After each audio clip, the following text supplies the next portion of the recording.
Boker Tov les Koulam, bonjour à toutes et à tous, très heureux d'être parmi vous en cette matinée que Dieu nous offre sur la terre. J'espère que vous allez bien. Est-ce que vous, ça vous arrive de dire la vérité?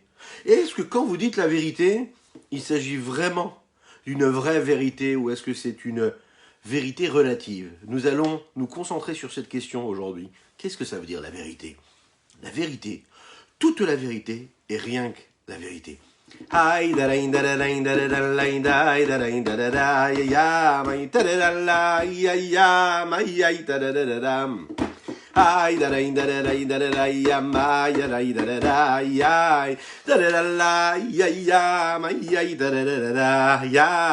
aïe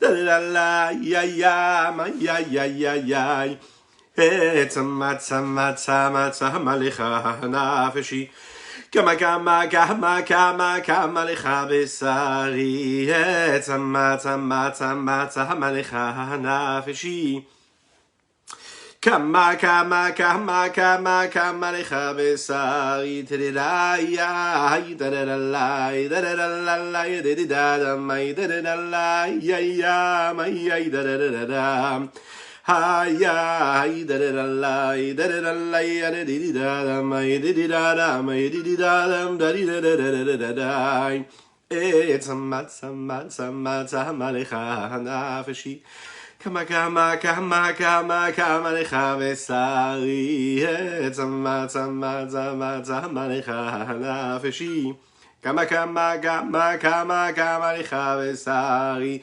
ay ay da da la da da la di da da mai di da la ya mai da da da da ay ay da da la di da da ya da di da da da hey hey it's a matza lecha nafeshi kama kama kama kama kama lecha besari it's a matza lecha nafeshi kama kama kama kama kama lecha besari. Boker Tov les Koulam, bonjour à toutes et à tous. Infiniment heureux, je vous le disais, de vous retrouver en cette magnifique matinée que Dieu nous offre sur la terre. On va développer ensemble le Tania du jour, cette petite portion de Tania qui nous a été offerte par le Rabbi Shimon Zalman de Liadi, dont nous allons célébrer cette semaine le Chav Dalet Tevet. Aujourd'hui, nous sommes le 20 Tevet. La Istalkut, le Chav Dalet Tevet, c'est la Istalkut, la Iloula du Rabbi Shimon Zalman, l'auteur du Tania que nous étudions par la grâce de Dieu tous les matins. Aujourd'hui, nous célébrons également la Iloula de Rabbi Yaakov Abuchatzira, mais également la Iloula du Rambam Maïmonide. Nous avons pu étudier d'ailleurs hier soir un petit chiour. En tout cas, on a essayé de créer un lien entre le Rambam et Admour HaZaken. N'hésitez pas à revisionner ce cours-là d'hier soir. Je vous invite là tout de suite à vous installer tranquillement. Si vous êtes en voiture parce que vous amenez les enfants à l'école, eh bien on leur souhaite plein de bonnes choses à ces enfants qui reprennent l'école. Et puis si vous êtes en voiture, donc écoutez le cours tranquillement, ne regardez pas trop l'écran, regardez surtout la route. Et puis écoutez, voilà, imprégnez-vous de ces paroles de Torah qui, je l'espère, seront bien dirigées par la grâce de Dieu. Si vous avez la possibilité de partager, de liker, de commenter cette publication, alors là vous avez un grand mérite, parce que vous allez faire participer d'autres personnes. Donc on compte sur vous, partagez, c'est votre moment, c'est notre moment, c'est ici et maintenant que cela se passe. Oui, est-ce qu'il faut toujours dire la vérité? Ou est-ce que parfois, ne pas dire la vérité, c'est ne pas dire un mensonge? Est-ce que quand on omet de dire la vérité, est-ce qu'on est déjà en train de mentir? Ou est-ce que, non, si on ne prononce pas de mensonge, on est toujours dans la vérité? Je vous laisse répondre à cette question-là dans les commentaires et on va tout de suite commencer. C'est l'histoire d'un homme qui rentre chez un rave. Il rentre chez un rave, chez un maître, il vient avec son ami. Et là, ils exposent chacun leurs problèmes, chacun donne son avis, chacun pense que lui il a raison, l'autre dit que c'est l'autre qui a raison. Le rave il dit, toi tu as raison.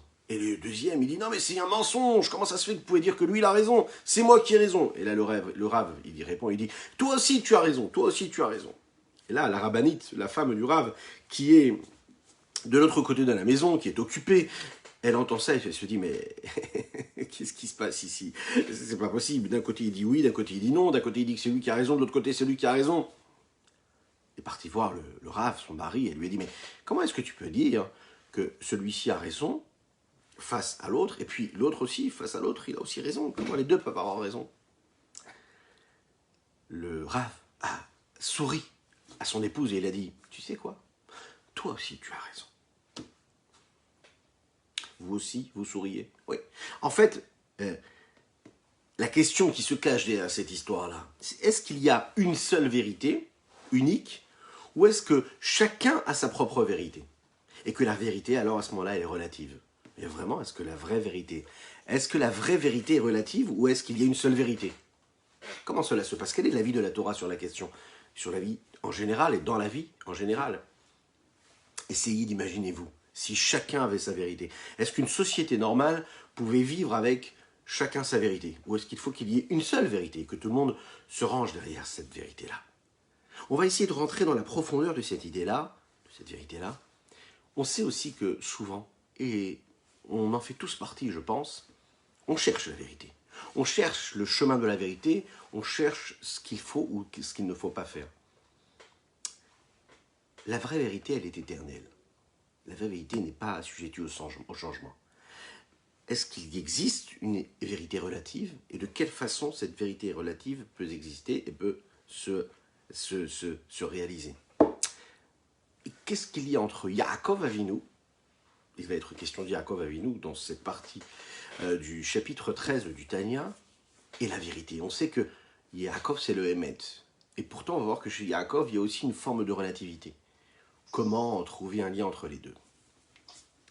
Afin de comprendre cela, il faut déjà se poser une question très simple.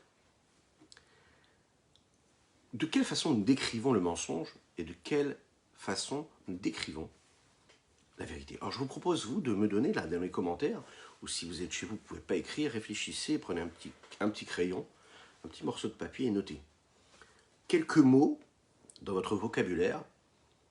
D'ailleurs, je précise, un grand bonjour, un grand Lechaim, puisqu'on nous suit à Toronto. Alors, je pense que c'est en replay. Donc, un grand bonjour pour Toronto, qui nous suit dans la communauté francophone. Ça, c'est exceptionnel. Alors, vous aussi, vous prenez donc en replay un petit crayon, vous notez quelques mots, quelques expressions dans la langue que vous voulez, que vous souhaitez, et essayez de décrire pour vous qu'est-ce que veut dire le mensonge et quel mot ressemble et s'apparente au mensonge. Je vais vous donner quelques exemples. La ruse, le bluff, la falsification, la mythomanie, la fantaisie. Tous ces mots-là décrivent des situations de mensonge. Prenons de l'autre côté des descriptions des événements ou des mots qui s'apparentent à la vérité. Je vous laisse en trouver vous-même, mais je vais peut-être vous aider un petit peu.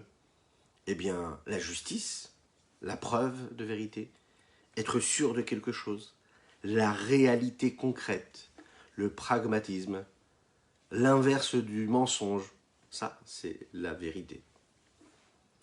En général, si on regarde bien, le sens profond qui nous permet de définir ce que c'est la vérité, c'est l'inverse du mensonge. Lorsqu'il n'y a pas de mensonge, il y a donc vérité. Vous vous souvenez de ça?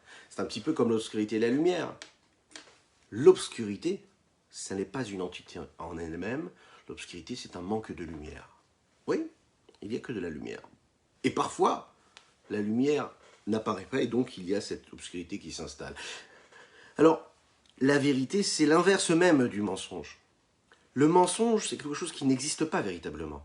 C'est seulement une perception visible que nous avons, nous, avec notre regard, et une perception qui est mensongère. Mais la vérité, elle ne change pas. D'accord? La vérité n'est pas assujettie au changement, n'est pas assujettie à l'appréciation des hommes et des êtres qui la regardent et qui la scrutent. La vérité vraie, c'est la vérité vraie. Prenez quelqu'un qui dit un mensonge, il va parler de quelque chose qui n'a pas existé ou qui n'a pas eu lieu. Celui qui dit la vérité parle de quelque chose qui existe déjà. Il n'est pas en train de prétendre quelque chose de nouveau, il n'est pas en train de créer quelque chose, il est juste, à ce moment-là précis, en train de, tout simplement, de faire part de quelque chose qui existe. C'est un petit peu ce qui se passe dans notre vie de tous les jours. Bien sûr, il est nécessaire, et c'est ce que nous essayons de faire dans notre éducation que nous donnons à nos enfants, dans le chemin de vie qu'on essaye d'emprunter, à savoir aller vers cette vérité. Prouver que ce que nous faisons c'est bien, c'est le vrai. On est aussi en mesure Quand on est dans une quête, dans une recherche d'un idéal, c'est une forme de recherche de vérité. Et parfois, la vie dans laquelle nous vivons, la société dans laquelle nous vivons, elle peut parfois nous vendre une vérité qui est en fait un mensonge. C'est la société du mensonge. Oui. La Torah nous apprend que c'est relatif. C'est pas tout ce qui n'est pas du mensonge qui se transforme obligatoirement en vérité. Il y a un sens profond à cela, et on va comprendre ce que cela veut dire. Lorsqu'on parle de quelque chose de vrai, on parle d'un élément éternel. Le vrai se définit par son éternité. Il est toujours là. Il est là au commencement, il est là au milieu, il est là à la fin. À chaque moment de la vie, à chaque moment de l'élément. C'est toujours vrai, ça a toujours été vrai, et ce sera toujours vrai. C'est pas changeable. D'accord? Cette idée-là, on peut la trouver en allusion dans le mot Emet, qui veut dire vérité. Aleph, Mem et Tav. Le Aleph, c'est la première lettre de l'alphabet hébraïque. La deuxième lettre, c'est la lettre Mem, qui est au milieu de l'alphabet. Et puis nous avons la dernière lettre, qui est le Tav, la dernière lettre de l'alphabet. Nous avons là exactement toutes les lettres qui forment les mots, qui peuvent décrire des situations, qui décrivent des objets, qui décrivent des personnes, qui décrivent, entre guillemets, la vérité. Et donc, cette vérité-là ne change pas telle qu'elle était au début, telle qu'elle est au milieu et telle qu'elle sera à la fin. La vérité, ça ne change pas. D'un autre côté, on voit qu'il y a parfois des choses et des éléments qui existent de manière temporelle. Et donc, si c'est temporel et que c'est instantané, ça n'est donc plus vrai. Si, à une période et pendant un instant précis et particulier, ça a de la force, ça a de la puissance, et le fait que l'on voit que véritablement cet élément-là peut se transformer et évoluer et devenir quelque chose d'autre, c'est que quelque part à la base, il n'était pas vrai, puisqu'il a évolué, puisqu'il a changé. Donc il y a eu un changement, donc c'est ou que maintenant il est devenu vrai et qu'avant il ne l'était pas, ou qu'il l'était et que maintenant il ne l'est plus. De deux choses l'une. Il y a toutes sortes d'idéologies, d'idées, de projets dans le monde qui nous entoure, qui commencent et qui démarrent avec du bruit, avec toutes sortes de campagnes publicitaires. On nous vend quelque chose de concret, de vrai, de réel, avec tout ce que cela comporte. Et puis on se rend compte qu'après quelques temps, quelques mois, le projet n'aboutit pas, et puis il y a tout qui fait pchit et tout qui disparaît. Pourtant, quand on l'a vendu, quand on le voyait se promener dans la rue, on s'imaginait que c'était quelque chose de vrai, de grand, de puissant, de vrai, de réel. Si, à une étape quelconque, on voit que ce vécu-là ou cet élément disparaît, c'est qu'il y a un petit souci en réalité. Un souci de vérité. Shlomo HaMelech le dit dans Michelet, dans le Sefer Michelet. Il dit comme ça, Sefat emet tikon la'ad, ve'ad argia leshon shaker. Lechaim, lechaim.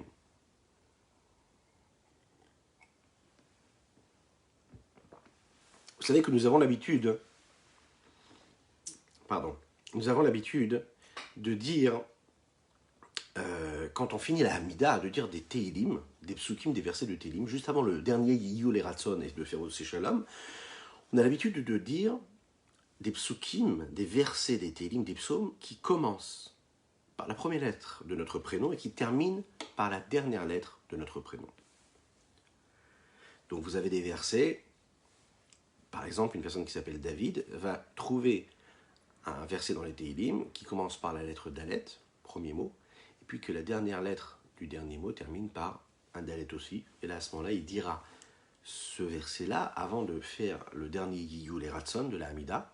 Et de cette façon-là, ce verset-là influence, c'est une forme de bénédiction et de prière pour son nom et pour ce qu'il représente à travers son âme et son nom. Le Rabbi Shneur Zalman de Liadi, qui est l'auteur du Tanya, donc son premier prénom c'est Shneor. Et quel est le pasouk, le verset des Tehillim, et ou bien de Michelet en l'occurrence, puisque parfois dans Tehillim on ne trouve pas réellement ce verset-là. Quel est le verset dont il est question? C'est Sfat emet tikon la'ad ve'ad argia leshon shaker. Ça démarre par un shin, un sin, et ça termine par un quoi? Par un resh, comme Shneor. Et c'est intéressant de voir comment Rashi il explique ça, ce verset. Et Rashi nous explique que c'est intéressant de voir que le Rabbi Shlomo Zalman utilise ici la même, dans ce verset-là, ce prénom qui définit ce qu'était le Rabbi Shlomo Zalman. Sa façon de faire, sa façon de voir. C'était réellement ce que le Rabbi Shlomo Zalman était. Sfat Emet, ça veut dire un langage de vérité. Tikon La'al, ce sera éternel. Ve'ad Argia Leshon Shaker. Rashi nous explique, Argia, ça veut dire l'instantané, l'instant. Ça disparaît, c'est arrivé, mais ça repartira. Ça n'est pas du tout éternel. C'est-à-dire que quelque chose qui est temporel, qui est instantané, est donc mensonger, puisqu'il disparaît. De l'autre côté, nous avons ce qui est la vérité. La vérité, c'est éternel. Tikon La'ad, ça restera toujours là. Sfat Emet, Tikon La'ad. La raison pour laquelle ça va toujours exister, c'est que la vérité, c'est donc absolu. Et ce qui est absolu, ça ne dépend de rien d'autre. C'est comme c'est. Et donc, ça ne peut ni changer ni évoluer en fonction du temps, de l'espace, du moment. C'est au-delà de tout. Contingence extérieure. C'est, point, c'est tout. Un point, c'est tout. Ça veut dire, le seul élément dans le monde qui peut être considéré comme une vérité vraie, c'est la Kadosh Baruch Hu. Pourquoi ? Parce que nous, les hommes, nous sommes assujettis au changement, nous sommes limités. Notre vie, nos actions, nos perceptions évoluent en fonction des moments de notre existence, de l'endroit où nous nous trouvons, des choix que nous faisons, alors que Dieu, lui, il est infini, il est éternel, il ne bouge pas. Il était, il est et il sera le même. C'est sa force. Haya, Ove, Peye, c'est Kadosh Baruch Hu. Le Navi le dit comme ça.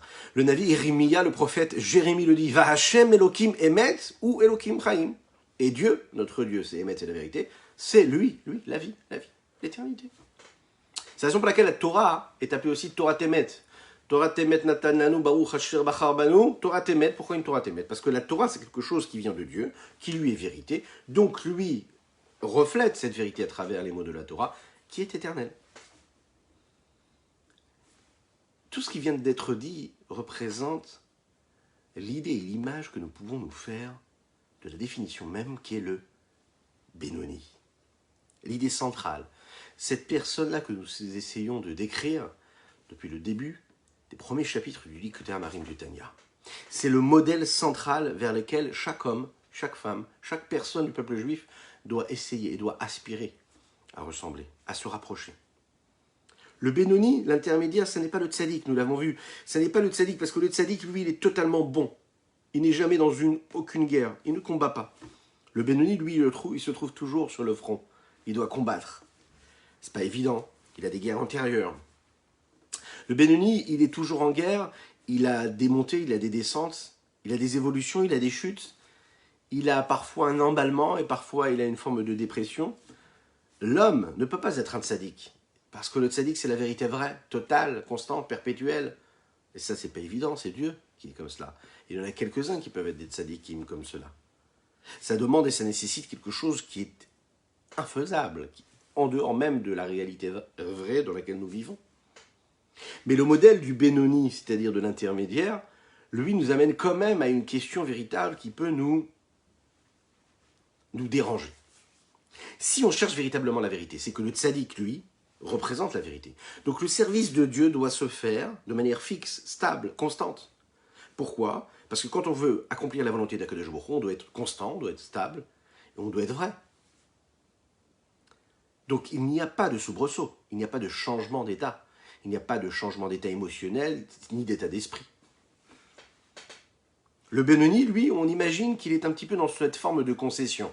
C'est-à-dire qu'il n'est pas vraiment vrai. Il a des montées, il a des descentes, il a des chutes, il a des évolutions. Donc, comment est-ce que le Benoni peut être ce modèle central vers lequel nous devons tous aspirer ? Puisque la Torah, elle est vraie, que la Torah Chassidut, elle est là justement pour nous permettre d'arriver à cette vérité, comment est-ce qu'on peut nous donner l'exemple d'une personne, d'un modèle qui lui, a priori, est assujetti au changement ? Le Admor HaZaken nous parle de ce problème-là dans les mots, et je vous propose de les lire, ces mots-là. Veine midat ha'avazo ha'amora bebenonim bishat atfila, al yedei itgabrut hanefesh ha'elokit. L'attribut de vérité, d'amour véritable qu'un homme peut ressentir au moment où il fait la tefila, en l'occurrence le Benoni. À l'idée à Idgabrut Anefesh Elokit, quand son âme divine se renforce et qu'elle maîtrise. Iné, les gabé madrigat tzadikim, ovde Hashem bemet lamito. Par rapport au niveau des tzadikim, eux, qui sont au-delà de tout ce travail-là, qui ont dépassé ce travail-là, qui servent Dieu véritablement. Par rapport à ce que le tzadik vit, cet avoda, ce service, cette façon qu'il a, le Benoni, de prier, même s'il prie avec son âme divine, cela ne correspond pas du tout au niveau que le tzadik a quand il prie. Pourquoi ? Parce que quand il a terminé de faire cette tefila, quand il a eu une élévation, il s'est senti très très proche de Dieu, ok ? Et que juste après, il va faire l'inverse complètement. Juste après, il va fermer son sidour, ou bien il a terminé de faire sa mitzvah, il va faire quelque chose qui est complètement autre. C'est-à-dire qu'il va tomber dans le monde profane, ok ? Donc, il a quitté l'élévation spirituelle de sainteté qu'il avait vécue, pour aller manger un bon repas matériel, physique, ou pour aller au travail, pour aller se confronter au monde réel, et qu'il a perdu cette spiritualité dans laquelle il était, cette sainteté dans laquelle il était, c'est que quelque part, le moment où il était dans cette sainteté-là n'était pas un moment vrai a priori. Parce que si il était véritablement dans cette sainteté-là, il n'aurait pas pu la quitter, cette sainteté. Comme on sait que le tzaddik, lui, quand il est vraiment dans une révélation, et que c'est son âme divine qui s'exprime, eh bien, c'était, c'est et ce sera. Il n'y a pas de changement, il ne peut pas y avoir de changement pour la vérité, parce que la vérité, la vraie, elle ne change pas. Donc, toi, quand tu es pendant ta tefila, ou quand tu es en train de faire une mitzvah, et que tu te rapproches d'Akadosh Baruch Hu, qui est en train de vivre vraiment une transcendance réelle de sainteté, oui, où est-ce que tu es parti après ? Tu l'as quitté, cette sainteté. Entre guillemets quitté, c'est-à-dire tu as quitté ce niveau d'élévation. Donc si tu as quitté ce niveau d'élévation, c'est quelque part, tu es assujetti à un changement. Et si tu es assujetti à un changement, tu quittes cette forme de vérité que le tzaddik a. Vous voyez ce qu'il veut dire le Rabbi Shimon Zalman ? Octive, comme il le dit ici dans le verset, Sfatemet tikon la'ad viadargia leshon shaker. Shlomo HaMelech le dit, un langage de vérité sera toujours éternel. Là où il devient instantané, leshon shaker, c'est un langage qui est mensonger. Quand le Admor HaZaken, le Rabbi Shimon Zalman de Liadi, est sorti de prison, c'était le jour du Yutet qui se lève, il a écrit une lettre qui commençait par ces mots-là. Katomti mikol hachasadim ou mikol haemet. C'est des mots qui ont été écrits par Yaakov Avinu lui-même. Quand il prie à Kadosh Baruch Hu, il dit « C'est beaucoup trop, je ne suis pas grand-chose, je me sens totalement humble face à toute la bonté et à toute la vérité que j'ai reçue d'Akadosh Baruch Hu. » Le Admor HaZaken, quand il sort de prison, il dit ces versets pour dire à tous ceux qui étaient contre lui, tous ceux qui ont causé cet enfermement en prison, qu'il ne leur en voulait pas du tout. C'est ce que Yaakov aussi va dire. Je ne vous en veux pas. C'est pas grave, j'ai subi ce que j'ai subi, mais c'est déjà énorme tout ce que je reçois. Donc déjà tout ce que j'ai reçu, je remercie Akadosh Baruch Hu avec humilité, c'est déjà énorme, toutes les bontés, toutes les grâces dont j'ai eu l'occasion de profiter. À cette même période, le Rabbi Marash, un petit peu plus tard, le Rabbi Marash, qui était un rabbi qui est venu quelques générations après, qui fait partie de la dynastie Chabad, va se prononcer par rapport à ce que le Admor HaZaken avait dit. Il va dire comme ça. Si le rabbi Shlomo Zalman n'avait pas employé ces mots-là, c'est-à-dire que s'il n'avait pas précisé cet Emet quand il dit Mikol HaChassidim ou Mikol HaEmet, et qu'il aurait rajouté par exemple 3 mots, il aurait dit Bemidat Emet le Yaakov. Ça veut dire la vertu de vérité que Yaakov il a eue. Et on va comprendre ce que cela veut dire. Il aurait eu encore plus de 50 000 autres élèves qui se seraient attachés à lui. Pourquoi ? Pourquoi ? Parce que au moment où il dit cette phrase-là, il est en train de montrer qu'il devient moins méticuleux, qu'il devient moins exigeant, qu'il devient beaucoup plus proche des gens et qu'il accepte la faiblesse que les gens pourraient avoir envers lui. À l'époque, la vie chassidique, ceux qui se rapprochent de cet esprit chassidique, ce sont des êtres qui sont très exigeants. Ils sont dans une Russie qui leur interdit d'accomplir la Torah et les mitzvot, et eux se battent et combattent ce mauvais penchant, et combattent ce qui se passe autour d'eux pour accomplir la Torah et les mitzvot comme il faut. Et là, à ce moment-là, on a un rabbi, le Admor Hazaken, qui dit, il n'y a pas de problème, moi j'accepte tout le monde, et puis j'accepte que les gens aient des faiblesses, et je leur pardonne leurs faiblesses. Prenez par exemple le rabbi de Kotsk. On connaît le rabbi de Kotsk. Le rabbi de Kotsk, lui, il avait une vérité qui était beaucoup plus extrême. C'est la raison pour laquelle on a beaucoup moins de chassidim de Kotsk aujourd'hui que des chassidim Chabad.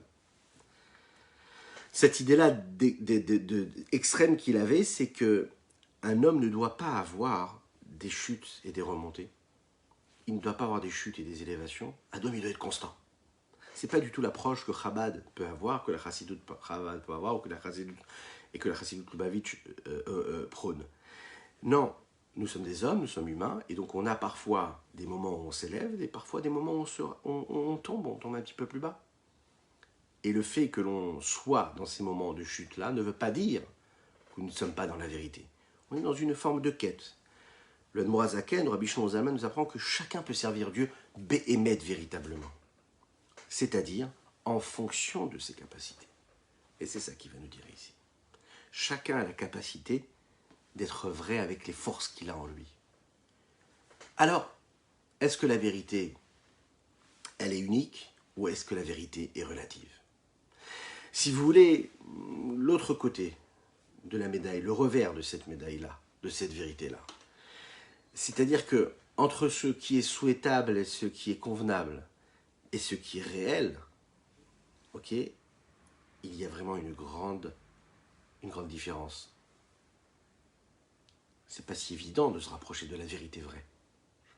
Nous sommes des hommes, avec des limites, avec des faiblesses, avec des penchants, bons ou mauvais, et c'est pas évident d'arriver à la vérité vraie, véritable, tranchée. C'est un fait, c'est compliqué. Alors la question qui se pose ici, s'il y a une seule vérité, comment est-ce qu'on peut y arriver? Puisque nous ne pouvons pas a priori y arriver parce que nous sommes des êtres limités, et donc qui avons des faiblesses. Comment est-ce qu'on peut s'attacher à cette vérité en cherchant dans cette vérité une forme de relativité? Est-ce qu'on a la possibilité de trouver une forme de... comment dire? Est-ce qu'on peut s'adapter avec la vérité? Est-ce qu'on peut faire en sorte que la vérité, elle soit malléable? Est-ce qu'elle peut être flexible? Est-ce qu'avec la vérité, on peut trouver des concessions? Est-ce qu'on peut faire des concessions ou pas? Alors regardons ce que le Rabbi Shlomo Zalman nous dit ici. Regardez ce qu'il dit, le Rabbi Shlomo Zalman, c'est très intéressant. Akadosh Baruch Hu, il attend une seule chose de l'homme, il attend que chacun fasse avec sa force. Attention, ça ne veut pas dire qu'on peut se permettre de s'arranger et puis de faire ce qui nous intéresse. Non, c'est-à-dire que l'intensité et la vérité que l'on va mettre et l'authenticité que l'on met dans ce que nous faisons quand nous accomplissons les mitzvot, eh bien, oui, en effet, parfois ça peut être fait de la meilleure des façons et parfois un peu moins. Mais on doit toujours le faire. Mais ça ne veut pas dire que comme on n'a pas eu la bonne concentration et comme on ne s'est pas élevé spirituellement avec la plus grande des saintetés au moment où nous avons fait cette action-là, comme nous l'avons fait la veille, que cette action-là perd de sa substance et perd de son importance. Il est dit comme ça, et c'est ce que nous disons tous les jours dans le Shema Israël. Ve'ahavta et Hashem Elokecha bechol levavecha, bechol nafshecha, bechol meodecha. Tu aimeras Dieu de tout ton cœur, de toute ton âme et de toutes tes capacités. Ça veut dire qu'on demande à l'homme d'aimer Dieu jusqu'à même donner sa vie pour lui. C'est-à-dire sans limite. Mais en même temps, tout en lui demandant de donner sa vie complètement, de se jeter pour Dieu complètement, on lui dit « Mehodecha ». Tu dois le faire avec ce qui est dans tes capacités. Ça veut dire que chacun il a sa forme d'abnégation et de don de soi personnel. Chacun se connaît quand il se lève le matin, quand il se regarde dans le miroir. Il est capable de se connaître, qu'est-ce qui se passe dans les parois de son âme, les secrets de son âme. Il ne sert à rien de mentir, de jouer un jeu. On sait ce que nous ressentons en nous. Et nous savons vraiment les pouvoirs et les capacités que nous avons. Donc, il ne suffit pas de tricher, de montrer une apparence. On sait que chacune et chacun d'entre nous, on a des forces exceptionnelles qui sont en nous, dans notre âme, qui nous permettent de servir Dieu de manière exceptionnel et extraordinaire. Le Rabbi Shlomo Zalman, il te dit ici, quand tu dis tous les jours dans le Shema Israël, Bechol levavecha, bechol nafshecha, bechol meodecha. Bechol meodecha, ça veut dire dans tout et avec tout le pouvoir que tu as toi, avec toutes tes capacités. Ça veut dire que si tu laisses une de tes capacités, tu laisses ton savoir-faire, tu laisses le pouvoir, tu laisses la puissance que tu as en toi pour ton travail ou pour ton bonheur physique, et que pour Dieu tu lui donnes une petite partie qui est insignifiante, là il y a un problème. Parce qu'en réalité, peut-être que tu ne peux pas arriver à la vérité vraie qu'un grand tzaddik peut avoir, mais par contre, tu peux aller jusqu'à ta vérité à toi, c'est-à-dire toutes tes capacités à toi. C'est-à-dire tout ce que tu es capable de mettre dans cette marmite-là qu'est la vie. Et de jouer avec, de vivre avec, et de tout faire. C'est-à-dire de donner toute ton âme. Toutes les capacités de ton âme, tu dois les donner pour Dieu. Comment maintenant on va réussir à faire en sorte que ce service de Dieu, cette connexion avec Dieu, qui pourrait paraître relative en fonction d'une personne et d'une autre, peut se rapprocher quand même d'une vérité. Et on sait que la vérité, elle est unique. On sait qu'un homme, il va vivre jusqu'à 120 ans. Bon, il y aura Mashiach entre-temps. Mais pendant toute cette vie qu'il va vivre une vérité, mais il sera dans une instabilité constante. Qui c'est qui peut prétendre à une stabilité? Non, nous sommes tous instables. Et celui qui pense et qui se prétend stable, c'est un mensonge. S'il va chercher dans le fond de son âme, il est instable aussi. On se donne une forme de stabilité. L'instabilité, c'est-à-dire que justement, il y a des soubresauts. Parfois c'est en haut, parfois c'est en bas. Parfois on se connecte, parfois on ne se connecte pas. Parfois c'est difficile. Parfois c'est difficile parce qu'en fait on était dans une forme de sainteté et hop, on est tombé dans quelque chose de beaucoup moins sain. C'est pas si évident que cela. Oui, la vérité est vraie, mais est-ce qu'il y a quand même une vérité relative? Le Admor HaZaken va nous dire que, justement, on peut arriver à une forme de relativité dans cette vérité. Parce que toujours, le Benoni, celui duquel nous nous inspirons et vers lequel nous aspirons à être, c'est qu'en réalité, il a la possibilité, à chaque fois qu'il a une émotion qui le fait chuter, eh bien de vivre une émotion qui va lui permettre de remonter. Ça veut dire, peut-être que tu as chuté, mais tu as la possibilité de remonter. Peut-être que tu es monté, peut-être que tu vas descendre juste après. Mais si tu es descendu, tu as la possibilité de remonter. Pourquoi? Parce que tu as un potentiel phénoménal en toi, et tu as un sentiment, tu as une sensation, tu as une émotion en toi qui est réelle, qui elle ne bougera jamais. Ve'afal piken, il le dit comme ça. Les gabé madrigat abedoni nikret avodat tama bemet lamito shelaem ish kefi madrigato be madrigat abenonim. Le Benoni, on va quand même prétendre que ce qu'il fait comme effort, tous les efforts qu'il fait, son travail, sa forme de travail, sa forme de connexion avec Dieu, la façon avec laquelle il accomplit la Torah et les mitzvot, elle est aussi dans une forme de vérité, chacun, en fonction de son niveau et du degré qu'il a réussi à atteindre. C'est une avodatama, c'est un véritable service. On ne lui reproche pas de faire ce qu'il est en train de faire. On ne va pas dire que son travail est un mandri, que sa connexion avec Dieu n'est pas aussi forte, aussi grande. Et là, le Admor HaZaken dit des mots qui sont très touchants, puisque tout le Tanya, tout ce livre-là magnifique, il a été écrit à la 3e personne. Et là, le Admor HaZaken, c'est intéressant de voir qu'il va employer un terme où il se met dans le texte, et il parle à la 1re personne, mais juste à ce moment-là précis. Et c'est dans ça, et c'est pour ça qu'on disait que c'est très intéressant, vous allez le voir, c'est à ce moment-là où il va préciser, où il va citer les mots de ce verset dont on parlait tout à l'heure, qui sont dans Michelet, et qui sont ces mots qui sont prononcés à la fin de la Tefila, qui sont personnels avec son âme. Là, le Admor HaZaken se met dans le jeu, et il va prononcer ces mots, et il va dire « Va areni ». Et il dit comme ça « Va areni kore be'ahavatam shebetefilatam gamken sefatemet ikon la'ad ». Il dit « Moi, le Admor HaZaken, je me mets ici en jeu, et je le dis moi ». Il parle à la 1re personne, et ça c'est très touchant, et en même temps c'est tout l'Admor HaZaken, parce que c'est toute l'œuvre du Tanya. C'est de dire que chacune et chacun d'entre nous, peu importe notre niveau, le Admor HaZaken, il est en train de nous dire, moi j'appelle et je parle à cet amour-là qu'il y a dans leur téphilote. Et je suis capable de dire que eux, quand ils prient véritablement avec une vérité vraie. Cette vérité vraie dont il est question dans ce verset-là, Sfatemet Ikon La'ad, qui a été prononcé par Shlomo HaMelech. Et ça, c'est exceptionnel. C'est toute l'œuvre du Admor HaZaken qui est résumée dans ce terme-là. C'est-à-dire qu'on a tous notre place. Pourquoi? Puisqu'ils ont cette force potentielle de cette âme divine-là, et que ce potentiel-là peut revenir, et peut refaire surface, même lorsqu'ils vont chuter juste après cette élévation-là. Parce que c'est un amour qui s'appelle un amour éternel qu'ils ont pour Dieu. Comment? Quand leur âme divine va encore une fois se renforcer, encore une fois prendre le pouvoir, Bishat et Tefila, au moment où ils vont faire la Tefila, Midei Yom Beyomu, chaque jour. Aliedi Achana Reuya Lichol Nefesh Kefi Erka ou Madrigata, par une préparation qui est apte et qui correspond à ce que veut dire faire une Tefila. C'est-à-dire ne pas rentrer dans la Tefila, ne pas prendre son livre de prière ou d'arriver à la synagogue, ou bien même chez soi à la maison, comme par effraction, et prendre le livre et lire la Tefila comme ça. Non, se préparer à la Tefila, c'est ce que nous faisons, pour ceux qui n'ont pas encore prié. C'est la raison pour laquelle nous étudions la Chassidoute le matin avant la Tefila, puisqu'une Tefila, ça se prépare. On n'arrive pas comme ça dans le royaume de Dieu, et se présenter comme ça, et lui comme ça, lui donner, lui dire tout ce qu'on a à lui dire. Des louanges, ça se prépare. Hein, on prépare un beau papier cadeau, on prépare la cellophane pour le beau bouquet de fleurs. Vous imaginez, on choisit comme il faut. Hein, de belles fleurs qui correspondent à la personne avec qui on a envie de les offrir. On se prépare. Mais à Kadosh Baruch Hu, c'est pareil, la tefila, quand on arrive, on vient pour remercier Dieu, pour lui demander des brachot. Vous imaginez bien, il faut se préparer. Et donc, il faut se mettre dans une situation. Et cette mise en situation-là, c'est l'étude de la chassidoute qui nous le permet. Et là, le Morazaken nous dit, une personne qui vit sa vie comme ça, c'est-à-dire qui, peut-être qu'il y a eu une chute, mais qui après, à chaque fois, va réveiller tous les potentiels, toutes les forces qu'elle a en elle, pour après se rapprocher d'Akadosh Baruch Hu, et pour faire en sorte que son âme divine, elle reprenne le pouvoir. Et même si on sait que ça va être instantané, et puis qu'après ça va s'en aller. Mais au moment où elle va aimer Dieu de manière véritable, totale, entière.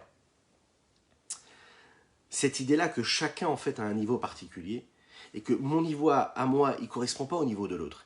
Et que si j'ai l'impression que l'autre accomplit des mitzvot de manière beaucoup plus belle que moi, je dois toujours garder en tête que ça ne veut rien dire, que je ne dois pas perdre l'espoir. Ou si par exemple j'ai plusieurs enfants, et qu'il y a un enfant qui a une façon de faire la tefila, la prière, il y a un enfant qui a une façon de respecter Dieu et le Shabbat, et que j'ai un enfant qui lui ne respecte pas Dieu de la même manière. Je ne dois surtout pas montrer sur mes visages une forme de tristesse qui serait de dire je suis en train de juger et de me dire voilà tel enfant qui fait bien ce qu'il faut et que l'autre enfant ne fait pas ce qu'il faut. Jamais, au grand jamais. Parce que nous ne sommes pas dans le cœur des hommes. Akadosh Baruch Hu, lui, c'est ce qui se passe dans chacun et chacune d'entre nous.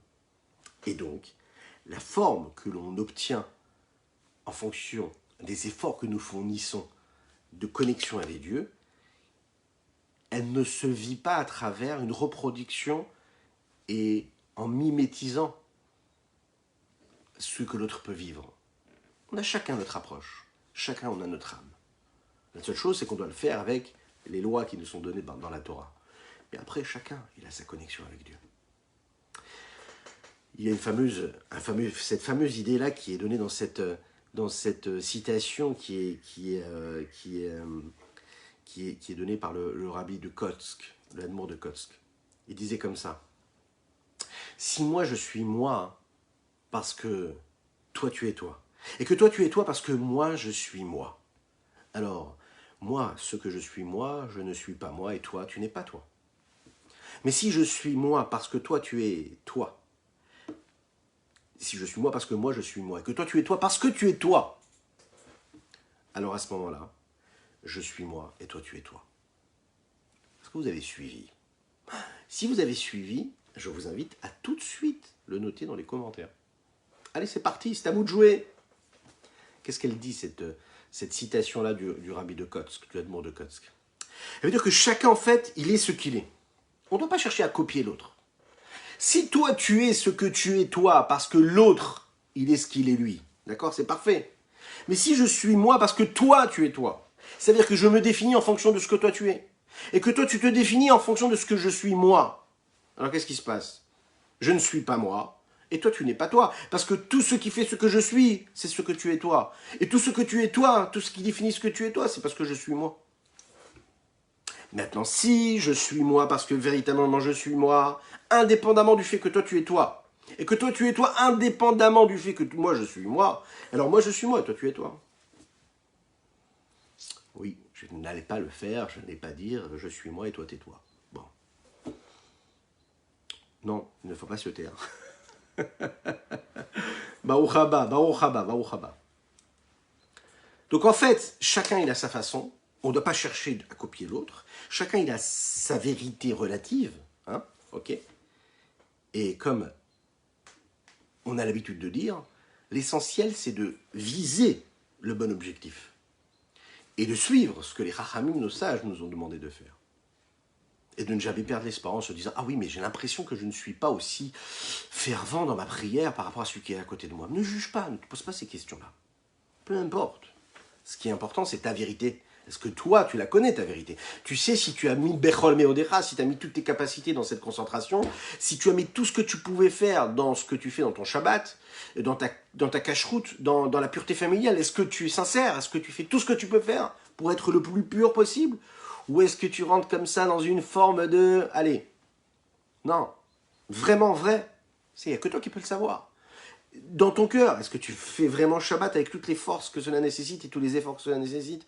Pas parce qu'on te l'a dit, pas parce que les autres le font, parce que toi tu as compris que tu veux t'attacher à Dieu, que tu sais que quand tu fais Shabbat comme il faut, eh ben tu es en train de t'attacher avec lui, que si tu tournes le robinet du côté de l'eau chaude le jour de Shabbat, personne ne va te voir. Mais bon, tu sais qu'à ce moment-là, eh ben, tu es en train de te détacher de Dieu, tu dis, ben non, je le ferai pas. Ouais. La vérité vraie, il n'y a que toi qui la détiens. Et regardez ce qu'il dit ici dans les mots. Chacun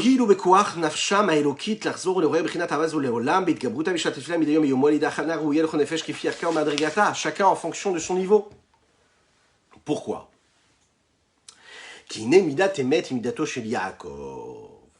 Parce que la véritable vertu, c'est la vertu que Yaakov avait. Et c'est très très joli de voir comment dans Yaakov on voit qu'il y a cette ambivalence-là. Qu'il y a une vérité vraie, qui a priori n'est pas changeable, n'est pas altérable.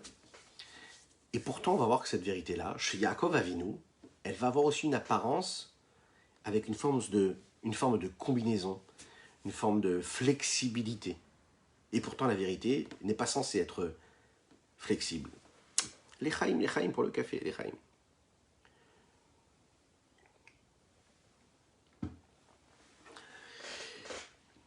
Je rappelle que nous étudions aujourd'hui pour la Refoua Shenema de Rav Chaim Shalom Deutsch Ben Miriam. Qu'Akadosh Baruch Hu lui envoie une véritable Refoua Shenema. Je compte sur vous, amen, amen, que ce soit maintenant ou que ce soit en replay. C'est important. Continuez à partager, continuez à commenter, continuez à liker. Un très grand bonjour, Gérard, que je vois apparaître, et les autres qui sont là, mais que je ne vois pas. Comment ça va, mon ami Shmoun? Ah ben, ça fait plaisir de te voir. Ça faisait longtemps, mais t'étais passé où? Bah oui, tu nous manques. Chazak pour les partages, Chazak pour les commentaires. Alors on continue. Ben oui, on a bientôt fini. C'est la dernière idée là que le Tania du jour nous développe, à savoir quelle est la vertu véritable du Yaakov Avinu. Yaakov Avinu d'un côté, c'est la vérité. Titen émet les Yaakov. Émet les Yaakov. Et pourtant on voit que Yaakov, c'est quoi? C'est ce qu'on appelle la Tiferet. Vous vous souvenez des séphirotes? On a déjà parlé de ça. Les séphirotes, c'est ces forces-là que Dieu a utilisées pour créer le monde. Celles qui nous régissent. Il y a ces 10 forces aussi dans les 10 forces de l'âme. On aura l'occasion de les développer à travers notre étude du Tanya. En tout cas, ce qui est sûr, c'est que la troisième de toutes ces forces-là, de ces midotes, de ces vertus-là qui correspondent aux émotions, est celle que nous appelons la mida de Tiferet. Nous avons Chesed, Gvura, Tiferet. Chesed, la bonté du côté de la droite, Gvura, la rigueur qui est du côté de la gauche, et nous avons Tiferet qui est un petit peu en bas, qui est au milieu des deux. C'est une symbiose, c'est l'harmonie, Tiferet. Tiferet, c'est la capacité que l'on a de créer une combinaison de la bonté et de la rigueur. Tiferet. Mais a priori, si on regarde bien la combinaison, c'est quoi? C'est une forme de quoi? Une forme de concession. C'est une forme de quoi? De flexibilité. Et pourtant, la vérité est vraie. Elle pourrait a priori se rapprocher plus de la Gevura, de la rigueur, quand on est rigoureux. C'est la vérité vraie, tranchée, qui ne bouge jamais, et pas du tout de flexibilité. On va voir qu'en fait, en réalité, la Chassidoute, elle nous apprend que quand on choisit d'être flexible, c'est pas parce qu'on n'a pas le choix. C'est un choix d'être ce que nous sommes et que la vérité, elle est flexible. Comment? On sait que Yaakov, lui, toute sa vie, il va chercher à faire rejoindre ces deux extrémités-là. La bonté pure et la rigueur pure. Les relier les deux. Avraham qui était le Chesed, Yitzhak qui était la Géouvra. Il va créer cette symbiose, cet assemblage. Et il faut pour cela être souple. Il faut une forme de souplesse. l'inverse même de l'extrême. Il ne faut pas être un extrémiste du tout. Être un bon juif, c'est pas être extrémiste. Alors comment lui, il n'était pas du tout cet extrémiste-là, qui a priori, quand on parle de vérité, on parle d'extrémisme, la vérité vraie qui ne bouge jamais. L'idée, c'est de dire que la vérité divine, elle n'est pas limitée par une forme de limite. Une forme de limite, ça veut dire le fait de dire que la vérité ne pourrait pas être flexible, c'est une forme de limite. Et puisque la Torah et que la vraie vérité est au-delà même de la limite, si tu prétends que la limite ne peut pas être délimitée, c'est que quelque part tu lui donnes une limite. Et de donner une forme de limite à une limite, c'est déjà un problème, puisque dans la Torah il n'y a pas de limite, puisque ça vient de Dieu et que Dieu est illimité. Donc la vérité vraie n'est pas limitée. Et là, dans cet esprit-là, on va comprendre comment Yaakov il peut être aussi la vérité et être aussi Tiferet. Ça veut dire qu'en fait, quand on explique que la vérité, elle est limitée que pour des personnes ou des endroits en particulier, dans un espace et dans un temps particulier, pour des personnes en particulier, ou bien des conditions particulières, puisque la vérité vraie, elle n'est pas limitée et qu'elle se trouve partout, dans toute chose, et qu'elle s'exprime partout et chez tout le monde et partout et tout le temps. Donc elle est relative. La vérité de Dieu, la vérité divine, c'est une vérité. Il n'y a pas a priori de flexibilité. Mais on va voir que Yaakov va nous permettre de faire en sorte que cette vérité-là va aller partout et tout le temps et toujours. Yaakov, Avinu représente ça parce que c'est la Tiferet. Il a su créer une symbiose, une combinaison, une forme de concession dans laquelle il y a et de la montée et de la rigueur. Comment ? Il suffit de regarder l'éducation qu'il a donnée à ses enfants. Tout vient de la vérité. Dans chaque enfant, il a cherché la vérité divine qu'il y avait dans chaque enfant. Il a su développer et déceler, c'est ce que nous avons vu dans les bénédictions qu'il va donner à chacun de ses enfants. À chacun, il va lui dire quelle est ta force à toi. Comment est-ce que toi, tu dois travailler de cette façon-là. Comment toi, tu dois être Issachar. Tu dois étudier la Torah toute la journée. Comment toi, tu dois être Zevulun. C'est ton frère, hein, et tu vas le nourrir parce que c'est toi qui vas aller travailler pour le nourrir. Parce que c'est ta spécificité, c'est ta force. Et puis, à Réhouven, il va lui dire, c'est ça ta force. Et Binyamin, toi, c'est ça ta force. Et chacun, il va lui donner une force particulière. Parce que c'est ce qu'il est lui, c'est sa vérité. Ça ne veut pas dire que la vérité de l'autre n'est pas une vérité. Mais en tout cas, la vérité de l'autre ne correspond pas à la vérité de cet enfant-là. Donc quand tu regardes, vous vous en souvenez, on en a parlé tout à l'heure, quand tu regardes tes enfants et tu vois qu'il y en a un qui arrive à faire bien la tefila, et l'autre il n'arrive pas à faire bien la tefila.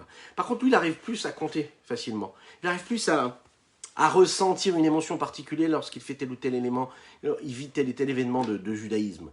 Eh bien, dis-toi que lui, sa particularité, c'est ça, et que l'autre, sa particularité, c'est ça. Et que tu dois mettre en relief, et tu dois célébrer ce qu'il a, et chacun, tu dois célébrer les différences.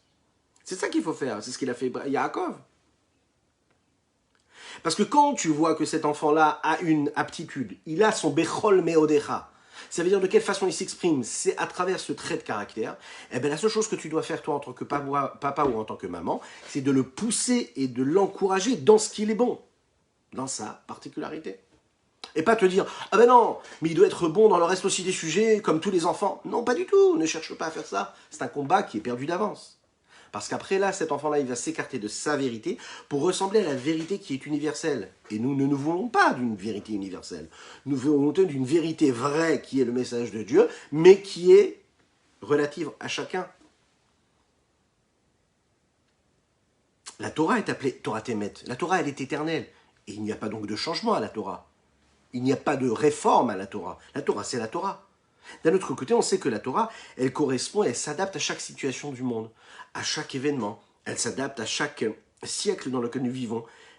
La Torah est vraie, et les rabbanim, les grands maîtres et les grands sages, nos grands tzadikim à travers la génération, vont essayer, et ils vont réussir d'ailleurs, à faire en sorte que cette Torah, elle garde son authenticité, mais aussi sa vérité vraie, éternelle, tout en s'adaptant au monde dans lequel qui nous entoure, à savoir se retrouver à devoir interdire l'électricité, mais si elle n'existait pas il y a quelques siècles. On s'adapte à la situation. Le Admorazaken, pour décrire cela, et c'est par cette idée-là que nous allons terminer et clôturer, et clore cette étude-là d'aujourd'hui, il va nous parler du Mishkan. Dans le Mishkan, il y avait ce qu'on appelait Bria Chatichon. C'était une barre transversale qui passait d'un extrême à l'autre du Mishkan. Cette barre transversale, c'était la même partout. Et c'était un miracle. C'était un miracle. Pourquoi est-ce que c'était un miracle? Parce qu'en réalité, dans tous les murs du Mishkan, il y avait ces barres-là, transversales, qui reliaient un côté à l'autre. Dans tous les murs. De chaque côté du mur, il y en avait quelques-uns. Mais il y en avait un qui passait, qui est appelé ce qu'on appelle le central, le Briach HaTzichon, qui lui passait par tous les murs de manière miraculeuse. Il rentrait par un mur et il se pliait et il rentrait dans l'autre mur et ainsi de suite jusqu'au troisième mur. Le Rabbi Shimon Zalman nous explique que cette vertu de vérité, elle est capable en réalité d'être flexible comme cette barre transversale qui était là de manière miraculeuse dans le Mishkan. Ça veut rester une barre transversale, mais être capable de s'adapter et d'entourer tout le Mishkan. La vérité de la Torah, elle est capable d'être vraie, mais de manière miraculeuse, elle va s'adapter à toutes les situations, d'un extrême à l'autre. Il n'y a pas de limite dans la vérité, parce que comme on l'a dit tout à l'heure, s'il y avait une limite, ce serait donc une forme de limitation. Et par définition, la vérité vraie, c'est la vérité divine, et la vérité divine ne peut pas être limitée par une limite. Donc, cette vérité se trouve en chacun, tout le temps et dans chaque endroit. Kiné, midatemet midato shel Yaakov nikra beriach hatichon amavriach min hakatze el hakatze, meruma ma'alot umadrigot atzov kol dargin. Depuis les niveaux les plus élevés jusqu'aux niveaux les plus bas.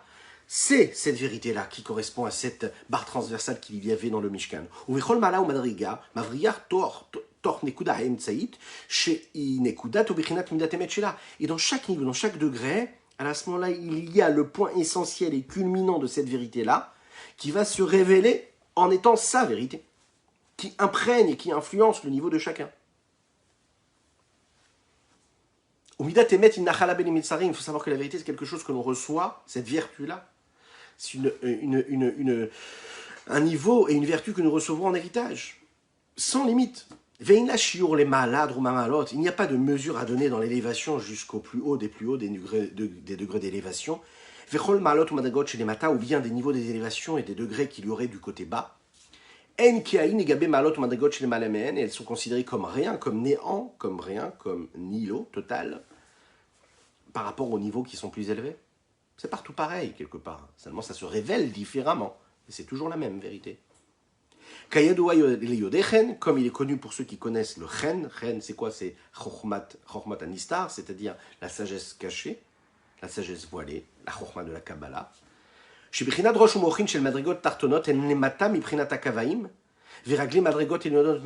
Écoutez bien ça, mais on ne va pas trop s'approfondir sur cette notion de Kabbalah qu'on aura l'occasion et qu'on a eu l'occasion de développer déjà.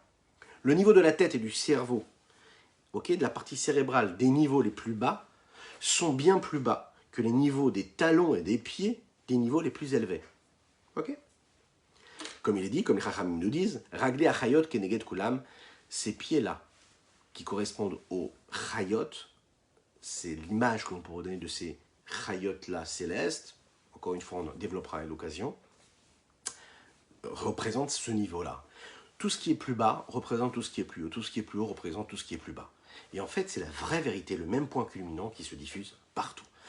En conclusion, et on terminera avec cela, la vérité est éternelle. Le sheker, le mensonge, lui, est instantané, il s'en va rapidement. Alors, c'est la raison pour laquelle, d'un premier regard, le niveau du tzaddik, c'est qu'il est dans une vérité éternelle, constante, perpétuelle. De l'autre côté, nous avons un Benoni, lui qui est intermédiaire, et qui a, en fait, l'expérience même vécue par chacune et chacun d'entre nous, en tout cas on s'en rapproche, des montées, des descentes, des chutes, des élévations.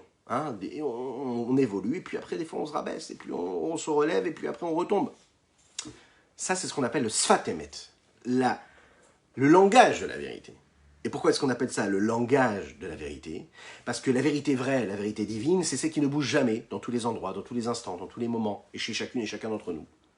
Parce qu'à chaque fois que la vérité rentrait quelque part, elle y met son côté éternel. Elle y met son élément et sa notion éternelle d'éternité. C'est la raison pour laquelle, même si le Benoni est assujetti au changement et à l'évolution, il sera toujours vrai. Il sera toujours vrai parce qu'il se rapproche de sa vérité à lui.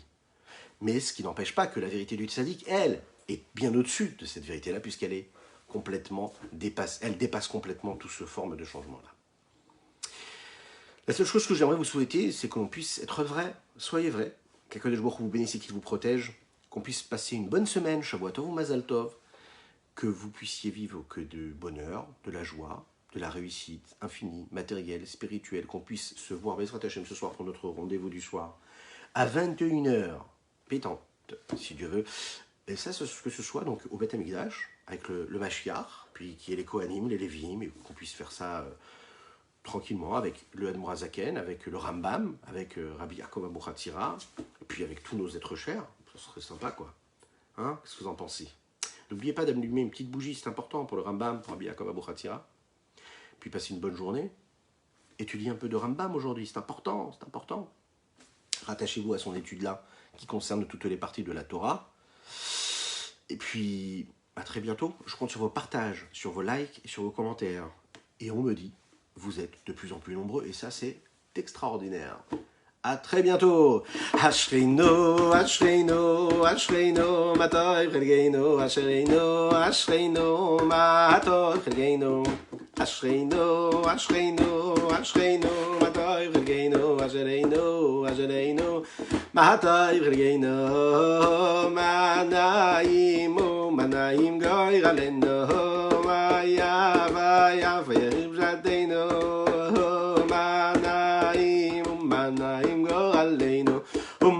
Yafa, yafa, Yerushalaynu. Huma naim, naim, naim, Goraleinu. Huma yafa, yafa, Yerushalaynu. Huma naim, naim, naim, Goraleinu. Huma yafa, yafa, Yerushalaynu. Huma naim, Goraleinu. Huma yafa, yafa, Yerushalaynu. Manaim Goraleinu, Huma yafa, yafa Yerushalaynu. Hayu manaim, naim, naim Goraleinu. Huma yafa, yafa Yerushalaynu. Huma naim, naim, naim Goraleinu.